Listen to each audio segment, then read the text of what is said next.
बच्चों, कैसे हैं आप लोग? एकदम फर्स्ट क्लास। आज फर्स्ट चैप्टर का सेकंड वीडियो लेक्चर लेके आए हैं। मैं लोमस गांधी आप सभी का स्वागत करता हूं। चलिए स्टार्ट करते हैं।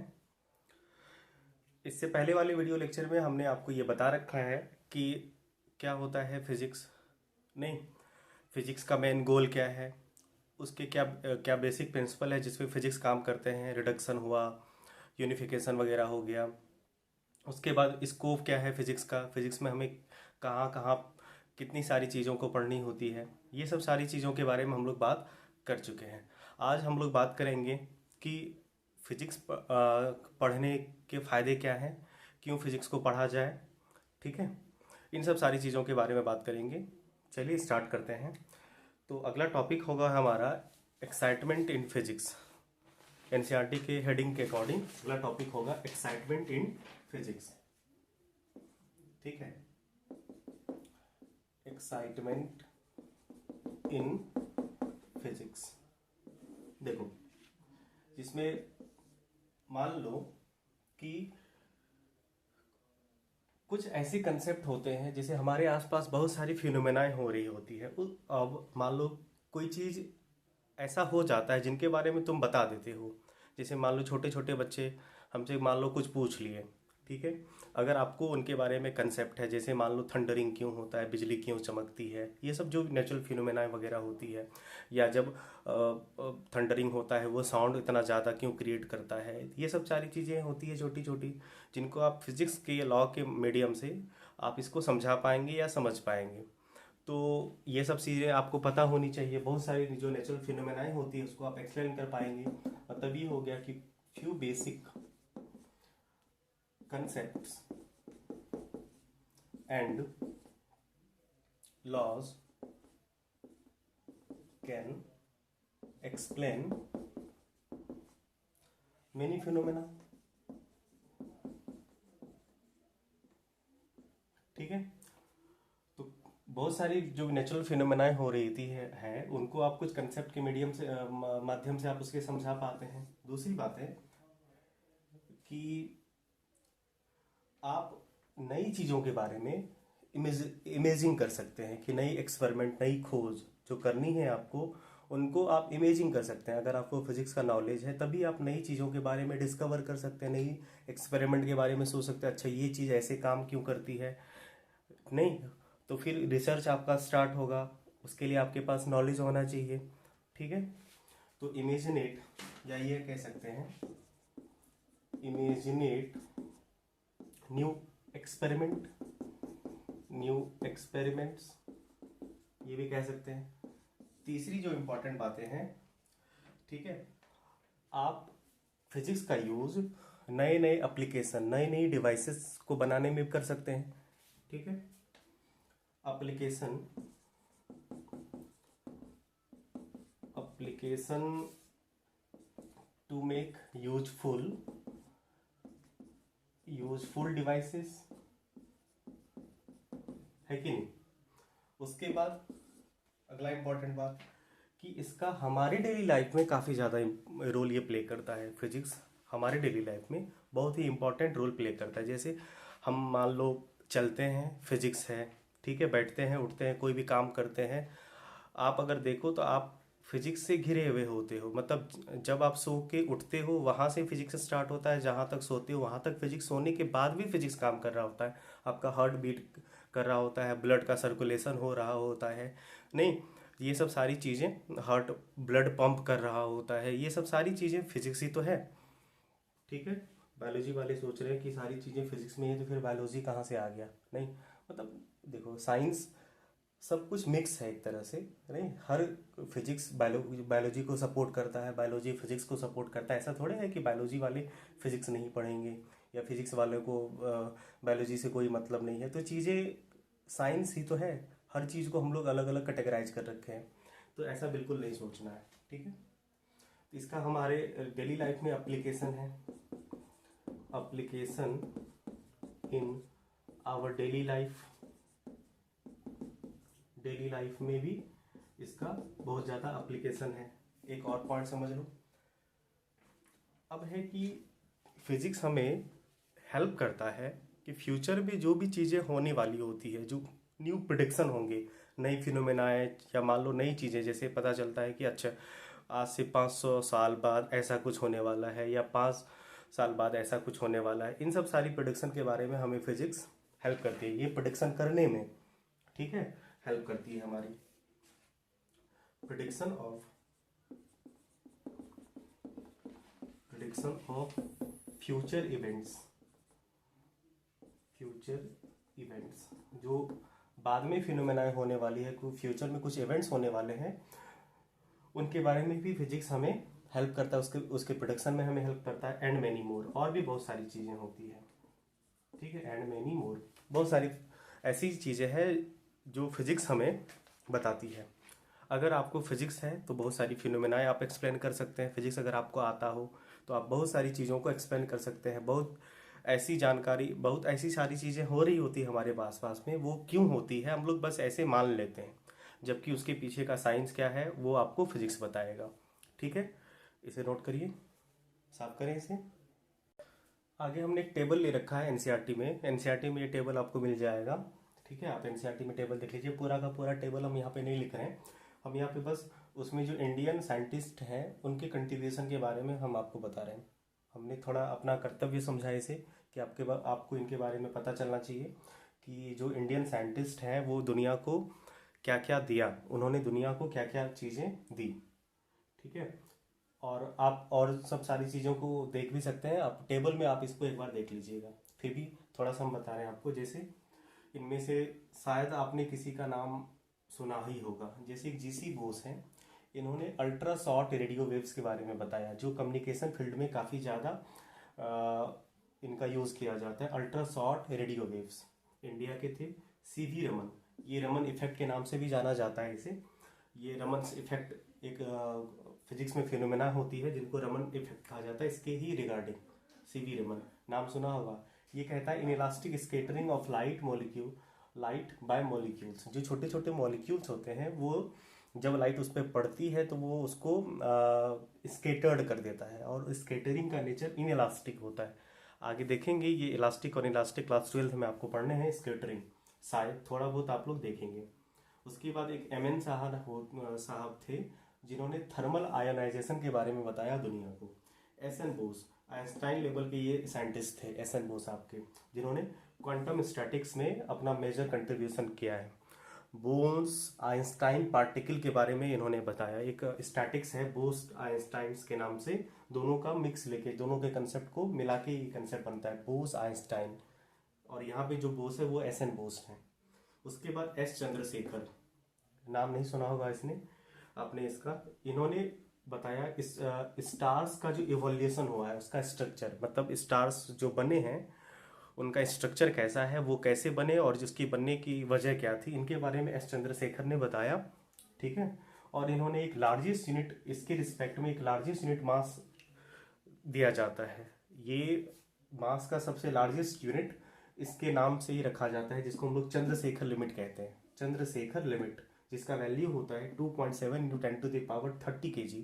ये लगभग 1.4 टाइम्स होता है सोलर मास, मतलब सन के मास का। ये m डॉट जैसा जो दिख रहा है इसको ये लिखा जाता है सोलर मास, m लिख दिया हमने यहाँ पे, और यहाँ पे हमने सर्कल डाल के डॉट दे दिया, ये सोलर मास हो गया, ठीक है। जैसे जुपिटर का मास mj लिखा जाता है, ऐसे कुछ ये लिखने का ट्रेंड है, ऐसे लिखा जाता है। तो ये लगभग 1.5 गुना ज़्यादा होता है, एक चंद्रशेखर लिमिट सोलर मास का लगभग 1.5 गुना ज़्यादा होता है। ये कुछ रफ डाटा है जो आपको समझना है। ये टेबल आप एनसीईआरटी में देख लीजिएगा, नोट करने की कोई आवश्यकता नहीं है, ठीक है। साफ करें इसे। आइए अब देखते हैं कुछ फोर्सेस हैं जो हमारे नेचर में काम कर रहे होते हैं। अगर आप देखें तो ऐसे अगर हम फोर्स को क्लासीफाई करना स्टार्ट करें तो गिनती ख़त्म नहीं होगी, इतने वेरिएशन है फोर्स के हमारे आसपास। लेकिन जब देखा ये गया कि वो फोर्स किसी पर्टिकुलर फोर्स से डिराइव किया गया है, तो ऐसे नेचर में हमारे पास मिला के 4 ऐसे फंडामेंटल फोर्स होते हैं जो नेचर में काम कर रहे होते हैं, और उसके अलावा जो भी फोर्स हम लोग नाम सुनेंगे ना, वो फोर्स इन्हीं चारों में से किसी फोर्स से डिराइव हुआ होगा। तो उन 4 फंडामेंटल फोर्स के बारे में आपको थोड़ा पता होना चाहिए, ठीक है। तो उसको थोड़ा लिस्ट कर लेते हैं। 4 फंडामेंटल फोर्स जो हमारे नेचर में काम कर रहे होते हैं, ठीक है। 4 fundamental force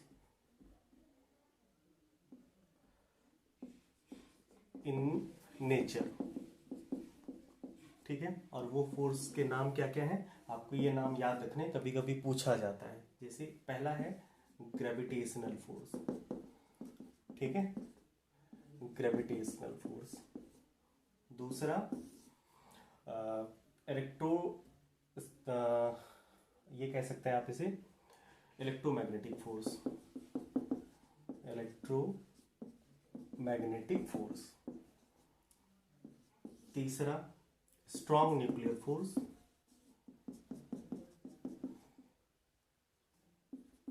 strong nuclear force,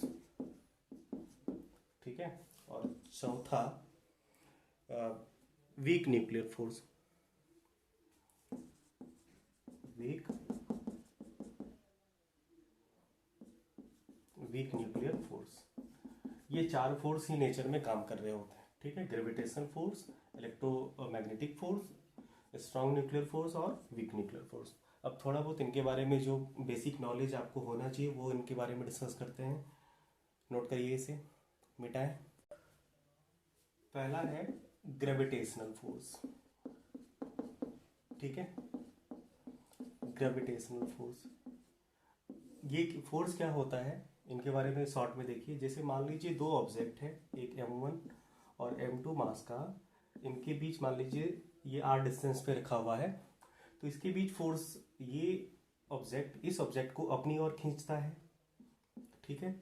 ये ऑब्जेक्ट इस ऑब्जेक्ट को अपनी ओर खींचता है और ये ऑब्जेक्ट भी इस ऑब्जेक्ट को अपनी ओर खींच रहा होता है सेम फोर्स के साथ, और इसी फोर्स का नाम है ग्रेविटेशनल फोर्स।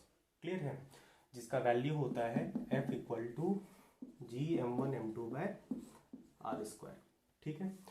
इसके बारे में आपको क्या याद रखना है, एक तो ये पहली चीज़ है कि ऑलवेज अट्रैक्टिव, इसका जो नेचर होता है वो हमेशा अट्रैक्टिव नेचर का हो, ये फोर्स होता है, कभी भी ये रिपेल नहीं करता है, ठीक है।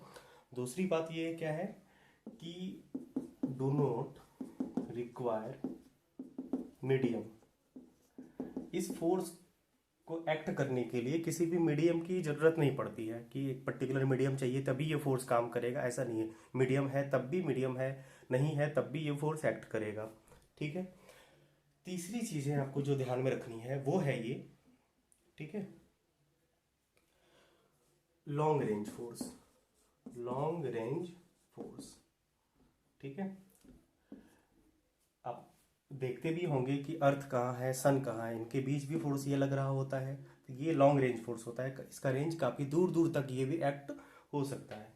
और सबसे इम्पॉर्टेंट चीज़ें जो पूछी जाती है, अगर इसके बारे में कंपैरिजन आपको फोर्स पूछा जाए, तो नेचर में सबसे अगर कोई कमज़ोर फोर्स अवेलेबल है, वीकेस्ट फोर्स, सबसे कमज़ोर आदमी फोर्स के मामले में सबसे कम ताकतवर ग्रेविटेशनल फोर्स होता है, ये weakest force, weakest force in nature, nature में ये सबसे वीकेस्ट फोर्स है, weakest force of nature, nature में सबसे कमजोर फोर्स आपका ग्रेविटेशनल फोर्स है। नोट करिए इसे। अगला फोर्स है इलेक्ट्रोमैग्नेटिक फोर्स, दूसरा समझ लीजिए, इलेक्ट्रोमैग्नेटिक फोर्स, इनको समझिए।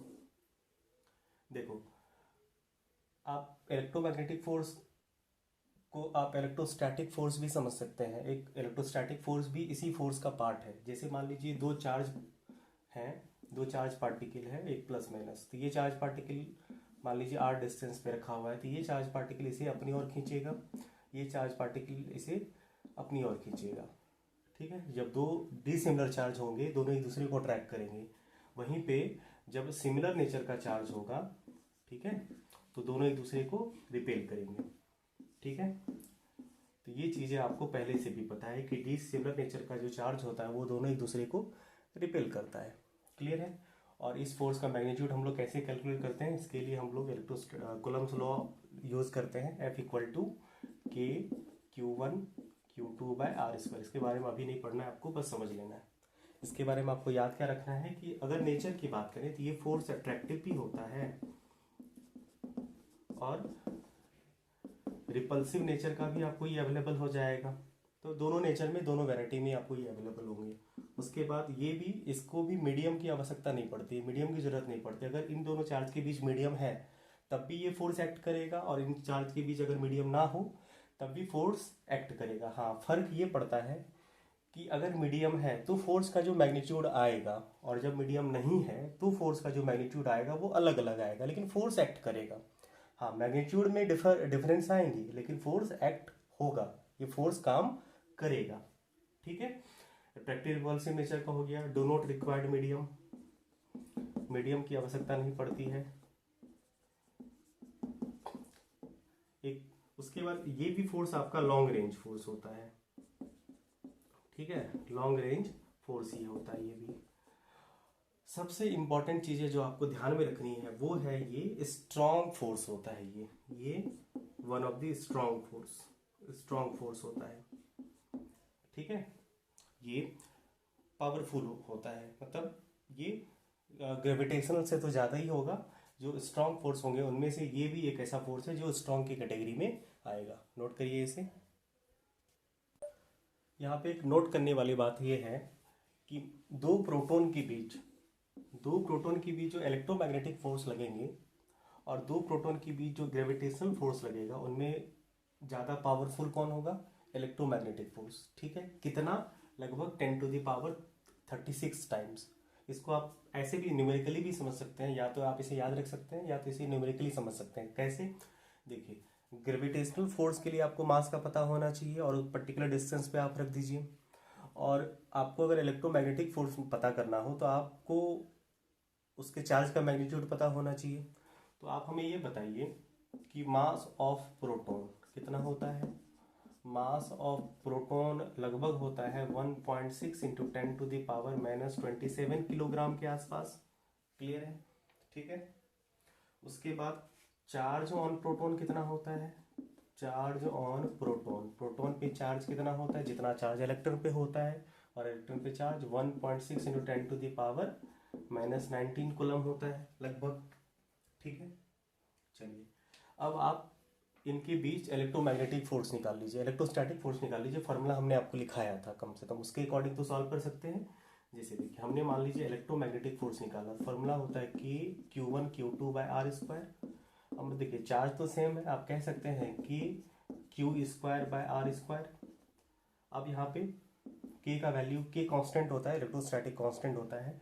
K का वैल्यू होता है 9 इंटू 10⁻⁹ और Q मतलब चार्ज का वैल्यू कितना है? 1.6 इंटू 10⁻⁻19 का स्क्वायर।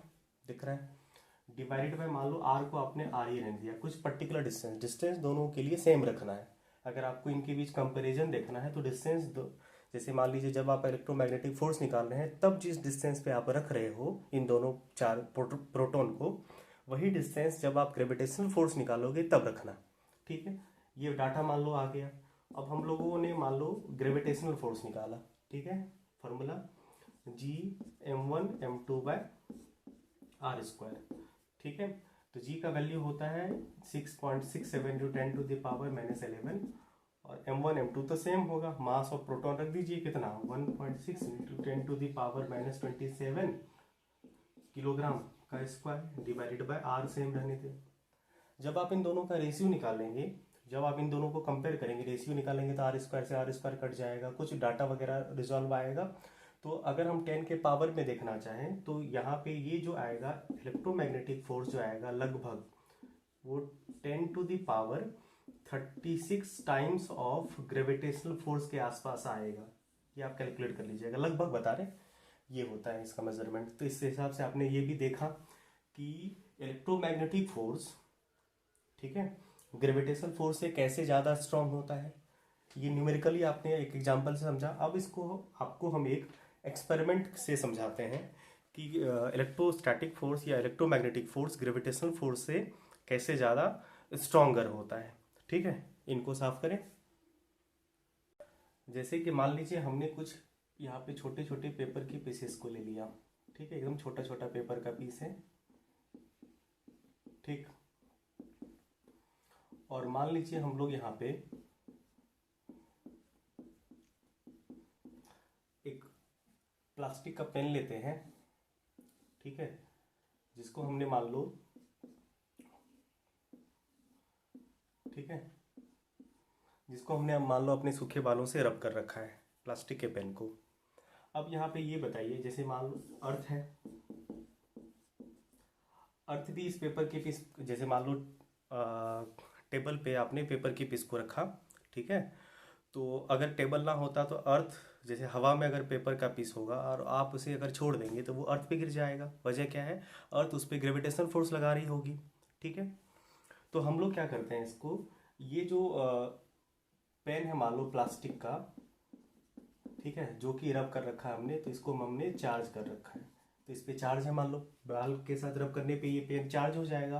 अब हम लोग क्या करेंगे, इसको पेपर के पीस के पास ले जाएंगे, तो क्या होगा, कुछ पेपर के पीस अट्रैक्ट हो जाएंगे पेन के पास, ठीक है, पेन के पास, पेन से कुछ पेपर के पीस अट्रैक्ट होने लगेंगे, मतलब कुछ पेपर का पीस पे एक फोर्स लगेगा जिसकी वजह से ये पेन की तरफ जाने लगेगा।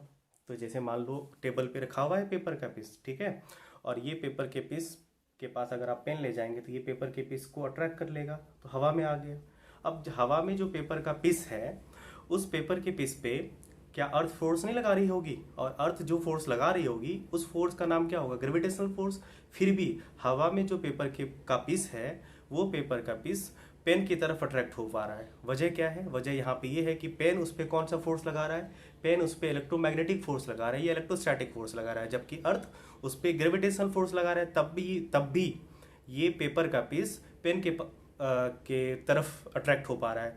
यहाँ से ये एक्सपेरिमेंट से बिल्कुल क्लियर हो जाता है कि ग्रेविटेशनल फील्ड फोर्स यहाँ पे कमज़ोर हो गया, वीक हो गया, और पेन जो फोर्स पेपर के पीस पे लगा रहा है वो ज़्यादा स्ट्रॉन्गर है। इसकी वजह से पेपर का पीस पेन की तरफ जा रहा है। तो ये एक्सपेरिमेंट इस बात को वेरीफाई करता है कि electrostatic force, electromagnetic force stronger than the gravitational force. Clear है? बढ़िया, साफ करें इसे। चलिए, अगला जो फोर्स है वो स्ट्रॉन्ग न्यूक्लियर फोर्स है। तीसरा नंबर का force strong nuclear force. Strong nuclear force, अब ये फोर्स होता क्या है, तो देखो, आपको पता है कि जो हमारा न्यूक्लियस है, ठीक है, उस न्यूक्लियस में प्रोटॉन होते हैं, न्यूट्रॉन भी होते हैं, ढेर सारे प्रोटॉन और ढेर सारे न्यूट्रॉन होते हैं न्यूक्लियस में। और आपको पता है कि प्रोटॉन पे चार्ज होता है पॉजिटिव, प्रोटॉन पे चार्ज होता है पॉजिटिव, तो ये प्रोटॉन दूसरे प्रोटॉन को इलेक्ट्रोमैग्नेटिक फोर्स अगर लग रहा होगा तो ये रिपेल करेगा, फिर भी ये न्यूक्लियस में बने रहता है। इसका मतलब इनके बीच, इन दोनों को बांध के रखने वाला कोई ना कोई तो फोर्स होगा जो कि इलेक्ट्रोस्टैटिक फोर्स से, इलेक्ट्रोमैग्नेटिक फोर्स से ज़्यादा स्ट्रॉन्गर होगा। अगर मान लो इन दोनों प्रोटॉन के बीच अगर कोई फोर्स एक्ट नहीं हो रहा होता तो ये प्रोटॉन एक दूसरे से अलग हो जाते, लेकिन इनको बांध के रखने के लिए, ये दोनों आपस में बंधे हुए हैं न्यूक्लियस में, ये स्टेबल हैं। इसका मतलब ये हुआ कि इन दोनों को बांध के कोई रख रहा है, कोई एक ऐसा फोर्स इन दोनों के बीच लग रहा होगा, और उसका नेचर कैसा होगा, अट्रैक्टिव, तभी तो ये दोनों एक दूसरे के साथ बंधे होंगे। और वही फोर्स यहाँ पे है न्यूक्लियर फोर्स। नाम जैसा है न्यूक्लियर, मतलब न्यूक्लियस के अंदर जो भी चीजें होती है उनके बीच जो फोर्स लगता है उस फोर्स का नाम न्यूक्लियर फोर्स होता है। जैसे न्यूट्रॉन और न्यूट्रॉन के बीच भी फोर्स लगेगा नहीं, तो इसके बीच एक फोर्स लग रहा होता है जो इन दोनों को बांध के रखता है, और इस फोर्स का नाम है न्यूक्लियर फोर्स। क्लियर है हो गया यहाँ पे? तो ये चीजें होती है न्यूक्लियर फोर्स में, ठीक है। और इसका नेचर हमेशा कैसा होगा, ये नेचर हमेशा होगा अट्रैक्टिव, ये हमेशा एक दूसरे को अट्रैक्ट करेगा, अट्रैक्टिव नेचर का होगा। अब आप ही बताओ, ये फोर्स इलेक्ट्रोमैग्नेटिक फोर्स से ज्यादा पावरफुल हुआ कि नहीं हुआ? बिल्कुल हुआ। अगर नहीं होता तो ये प्रोटॉन एक दूसरे से रिपेल हो जाते, फिर भी बंधे हुए हैं। वजह क्या है? एक ऐसा फोर्स जो लग रहा है इन दोनों के बीच, वो इलेक्ट्रोमैग्नेटिक फोर्स से ज्यादा होता है। तो ये स्ट्रॉन्गेस्ट फोर्स होता है नेचर में, इससे ज्यादा पावरफुल फोर्स नेचर में अवेलेबल नहीं है। ये क्या है? Strongest force of nature. Nature में सबसे पावरफुल फोर्स अगर कोई है तो वो कौन सा है? Strong nuclear force. क्लियर है? अब ये चीजें भी आपके दिमाग में आ रही होगी कि प्रोटॉन प्रोटॉन के बीच, क्या प्रोटॉन और इलेक्ट्रॉन के बीच भी न्यूक्लियर फोर्स लग रहा होगा? बिल्कुल नहीं। न्यूक्लियर फोर्स न्यूक्लियस के अंदर जो होता है उन्हीं के बीच एक्ट करता है। तो क्या इलेक्ट्रॉन न्यूक्लियस के अंदर होता है? नहीं, तो नहीं उस पर एक्ट होगा। एक तो ये काउज हो गया।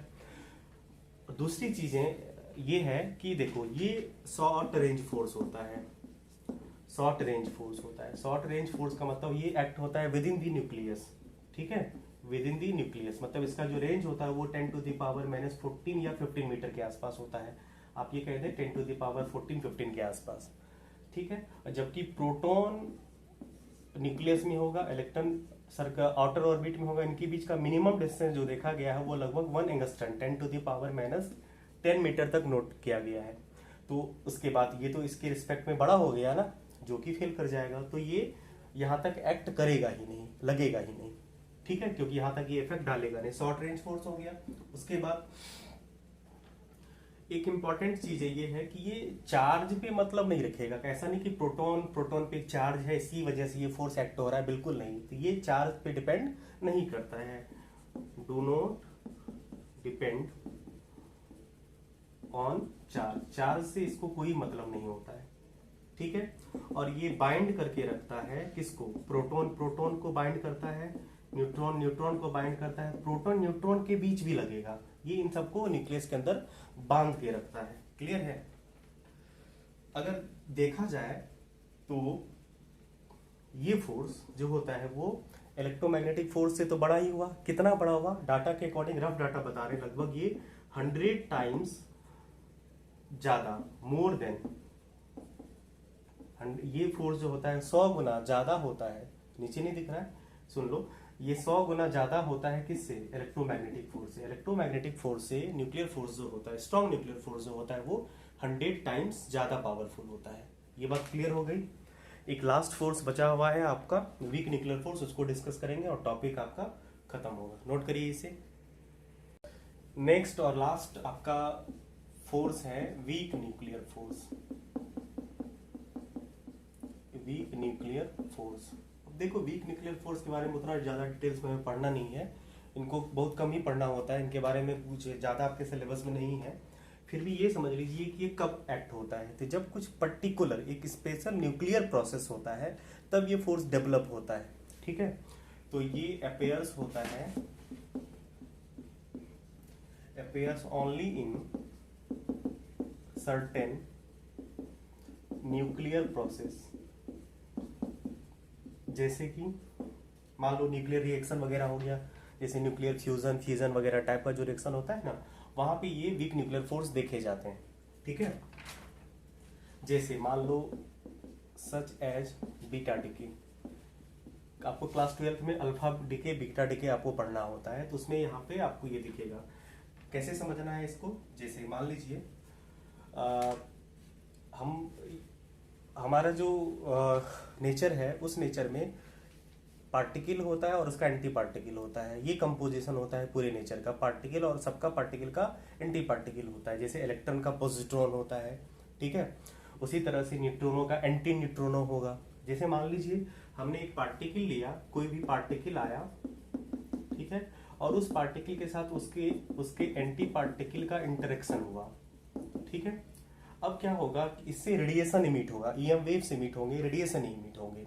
ठीक है, और वहां पे आपको मिलेगा बीटा डिके टाइप का, ऐसी चीजें होगी। तो यहाँ पे जो फोर्स डेवलप होता है, जैसे मान लो डिके, यहाँ पे जो फोर्स डेवलप होगा, यहाँ पे जो फोर्स आपको देखने को मिलेंगे उस फोर्स का नाम होगा वीक न्यूक्लियर फोर्स। ये फोर्स तब जनरेट होता है, अपेयर्स होता है, जब पार्टिकल और एंटी पार्टिकल आपस में इंटरेक्ट करते हैं। इनके इंटरेक्शन से ये वीक न्यूक्लियर फोर्स डेवलप होता है। ठीक है, ये क्लियर है? इनके बारे में उतना ज्यादा डिटेल्स में आपको नहीं समझना है, बस ये समझ लीजिए कि ये हमेशा आपको देखने को नहीं मिलेगा। ये सर्टेन केसेस में, सर्टेन न्यूक्लियर प्रोसेस में ही अराइज होगा। और वो सर्टेन न्यूक्लियर प्रोसेस आपका ऐसा कुछ हो सकता है कि पार्टिकल और एंटी पार्टिकल आपस में इंटरेक्ट करेंगे, तो ये फोर्स आपको दिखने को मिलेंगे कभी कभी। ठीक है, उसके बाद अगर हम इसके रेंज की बात करें तो ये शॉर्ट रेंज होता है। ठीक है, ये शॉर्ट रेंज फोर्स होता है। वीक न्यूक्लियर फोर्स और strong nuclear force short range force होगा। इलेक्ट्रोमैग्नेटिक फोर्स और ग्रेविटेशनल फोर्स आपका लॉन्ग रेंज फोर्स होगा। ये क्लियर है? उसके बाद आप ये कह सकते हैं कि देखो स्ट्रॉन्ग न्यूक्लियर फोर्स से तो स्ट्रॉन्ग हो गया, जैसा नाम है स्ट्रॉन्ग न्यूक्लियर फोर्स से ये स्ट्रॉन्ग होगा, लेकिन ठीक है ग्रेविटेशनल फोर्स से ज़्यादा पावरफुल होता है, लेकिन इलेक्ट्रोमैग्नेटिक फोर्स से ये वीक होता है, इलेक्ट्रोमैग्नेटिक फोर्स से ये कम पावरफुल होता है। तो इसलिए आपको ये याद रखना है कि stronger than gravitational force but weaker then electromagnetic force. Electromagnetic force से वीकर होता है, लेकिन ग्रेविटेशनल फोर्स से ये स्ट्रॉन्गर होता है। ठीक है, नोट करिए यहाँ तक। अब लास्ट में हम आपको बस एक ऑर्डर बताएंगे, जो ऑर्डर आपको याद रखना है कि इनमें से कौन ज़्यादा पावरफुल हुआ उसका।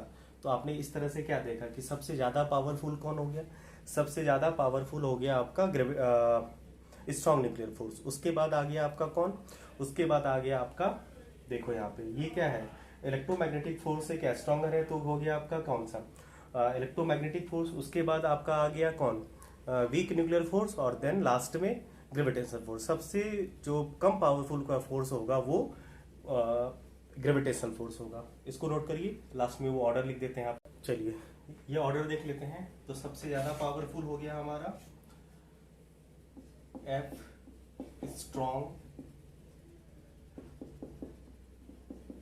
न्यूक्लियर फोर्स, सबसे ज्यादा पावरफुल। उसके बाद हो गया आपका एफ इलेक्ट्रोमैग्नेटिक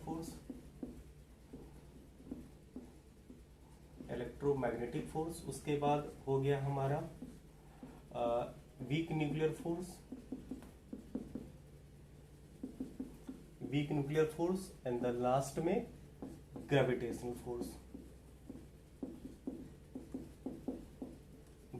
फोर्स। ये ऑर्डर रहेगा। अगर हम इसके मैग्नीट्यूड की ऑर्डर की बात करें, मान लीजिए हमारे पास, वैसे कंपेयर करना थोड़ा टफ है, फिर भी हम कोशिश करें, जैसे मान लीजिए स्ट्रॉन्ग न्यूक्लियर फोर्स अगर 1 होगा, ठीक है, तो जो इलेक्ट्रोमैग्नेटिक फोर्स है उससे ये 100 टाइम्स ज्यादा होता है। तो ये हो गया आपका लगभग 10 टू द पावर कितना, 10 टू द पावर आप कह सकते हैं 100 टाइम्स छोटा, ये ज्यादा पावरफुल होता है। और अगर हम इसको कंपेयर करें वीक न्यूक्लियर फोर्स का, ये लगभग होता है स्ट्रॉन्ग न्यूक्लियर फोर्स से 13 टाइम्स छोटा।